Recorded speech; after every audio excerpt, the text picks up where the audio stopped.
Blanchité alimentaire. Tout le monde en parle, personne ne trouve la recette. C'est la chercheuse Mathilde Cohen qui a servi cette formule indigeste, mitonnée au jus de wok, assaisonnée à la sauce décoloniale. La chercheuse a cherché à démontrer que les classes moyennes supérieures blanches oppriment les immigrés en mangeant du poisson le vendredi. Ah, les sans-cœurs! Adèle Dehaze explique que même Sciences Po Paris, qui organise le colloque où la chercheuse a lancé son concept, est embarrassée par ses restes idéologiques à peine réchauffés.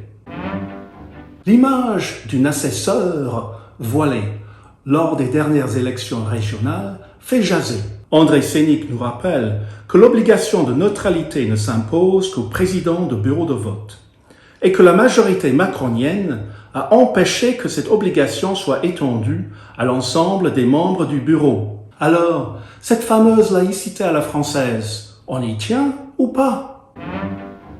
Après le phénomène transgenre, le phénomène transracial, Alexis Brunet nous raconte l'histoire de cet Anglais, Ollie London, qui a subi 18 interventions chirurgicales pour se transformer en coréen, du moins en apparence. C'est de l'appropriation non pas culturelle, mais biologique. En plus, il est non-binaire. On se rappelle que l'Angleterre est le pays qui a inventé le non-sens. Mais entre l'envie de rire et celle de pleurer, nous sommes partagés. Ah oui, c'est non-binaire. Emmanuel Macron a décrété que la France doit déconstruire son histoire. Maintenant, il s'inquiète dans le magazine Elle de la racialisation et de l'intersectionnalisation de notre société. Pour Philippe Bilger, le « en même temps » a fait son temps. Pourquoi dans Elle et pas dans lui?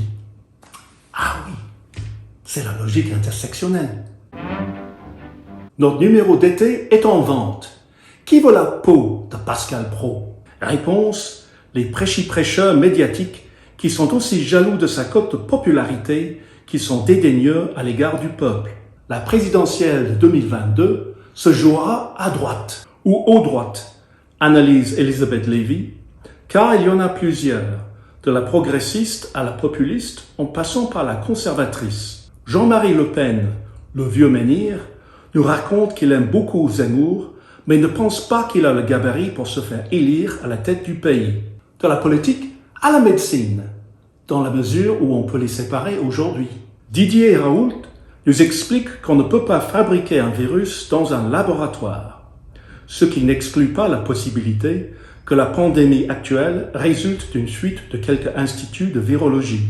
De la médecine à la culture, où on a aussi besoin de diagnostics. Découvrez pourquoi l'hôtel de la Marine et l'église Saint-Germain-des-Prés sont au top, tandis que le reste de la capitale gît dans une poubelle. Enfin, selon certains, la France est homophobe, transphobe, islamophobe, gynophobe, sinophobe, vaccinophobe, arachnophobe, agoraphobe et claustrophobe. En fait, la France ne doit craindre que les craintifs. Soyons phobophobes.